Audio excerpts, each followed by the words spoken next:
bonjour tout le monde. Bienvenue à cette deuxième partie de la ronde 3. Je vais répéter les règles vite fait. Il y a 3 sortes de questions. Vrai ou faux, choix multiple, question développement. Vrai ou faux pour 1 point. Pas de droit de réplique. Choix multiple pour 2 points. Droit de réplique à 1 point. Question développement 4 points. Droit de réplique à 2 points. En tout temps, si vous pouvez répondre avant que j'ai fini de parler, si vous avez la mauvaise réponse, vous perdez 1 point. Et ça donne un droit de réplique à l'autre équipe qui peut répondre tout de suite sans perdre de points. Une fois que j'ai terminé, vous pouvez essayer une réponse, même si vous n'avez pas d'idée. Vous ne perdez pas de points. On va essayer les buzzers pour être sûr qu'ils fonctionnent encore. Commencez. OK.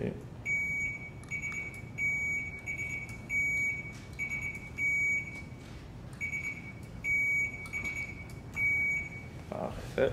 Avez-vous des questions qu'on commence? Non. Et vrai ou faux? Première question. Le mentorat est un accompagnement professionnel personnalisé devant conduire à des résultats concrets et mesurables. Vrai. Vrai, c'est une mauvaise réponse. -1. C'est faux.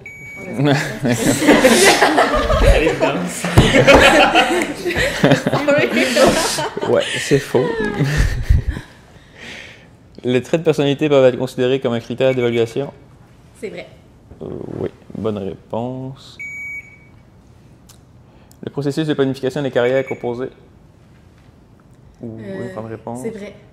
Bonne réponse. L'identification des compétences requises pour occuper un emploi ne fait pas partie du processus d'analyse d'emploi. C'est faux. Faux. Bonne réponse.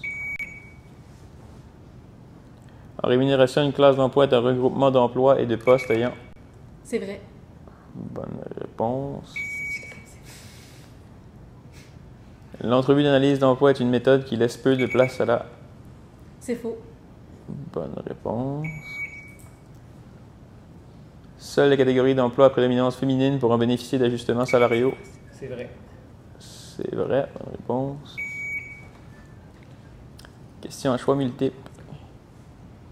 Parmi les suivants, pour quel emploi l'observation est-elle une méthode d'analyse pertinente et efficace? A. Vice-président marketing dans une multinationale. B. Caissier dans une épicerie. C. Programmeur analyste. D. Médecin.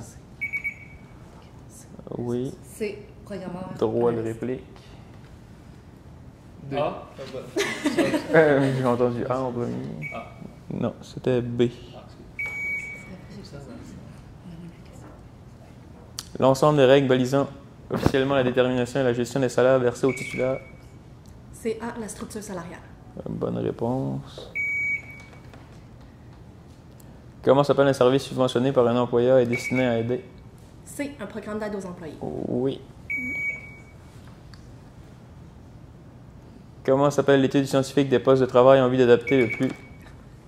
D, ergonomie. Bonne réponse. Lequel parmi les suivants n'est pas un principe fondamental à la base du cadre législatif qui régit les relations de travail au Canada? A. Le droit d'association pour tous les employés. B. La possibilité pour les représentants des travailleurs de négocier avec l'employeur. C. La liberté d'expression. D. Le droit des parties d'utiliser des moyens de pression comme la grève.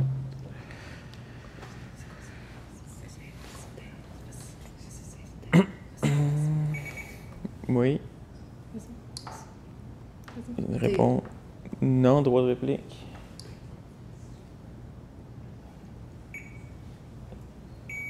Pas de réponse. OK. La réponse était C, la liberté d'expression.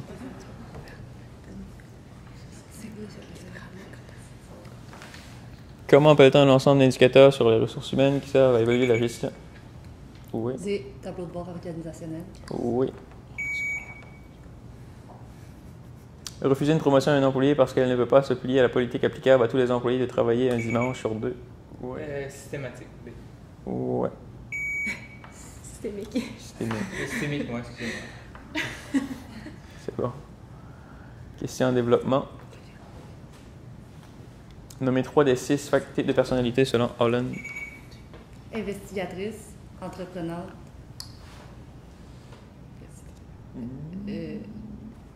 Droit de Artistique. réplique. C'était trop tard, désolé. Allez, vous dire avec artistique pour compléter sa réponse. Il faut que tu répètes les 3. Oui. Entreprenante, artistique, puis C'est. Code Non. OK. Dans le contexte d'une entreprise avec une échelle salariale bien établie, ouais.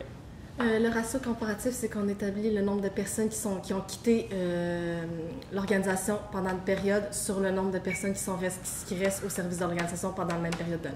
Moins un droit de réplique.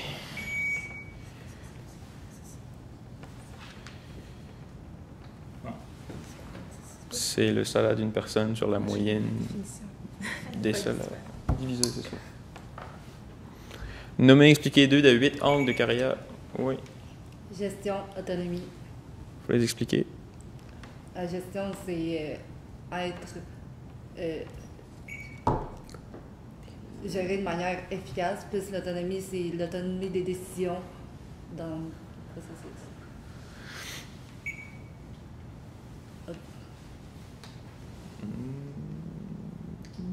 Non, d'autres répliques? Oui, c'est bon? OK. C'est bon. Nommer les 3 étapes du champ. C'est la décristallisation, le changement proprement dit, l'instaurer le changement, puis la recristallisation. OK, bonne réponse.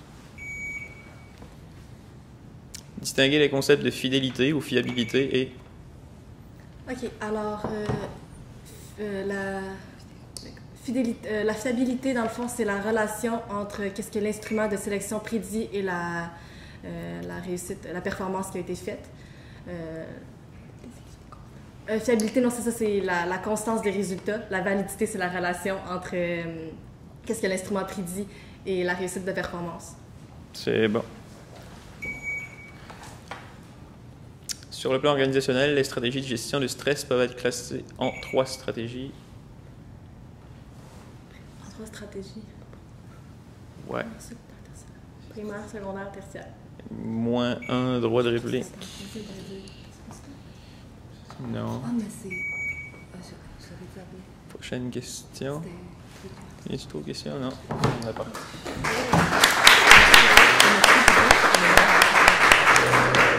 C'était genre analyse.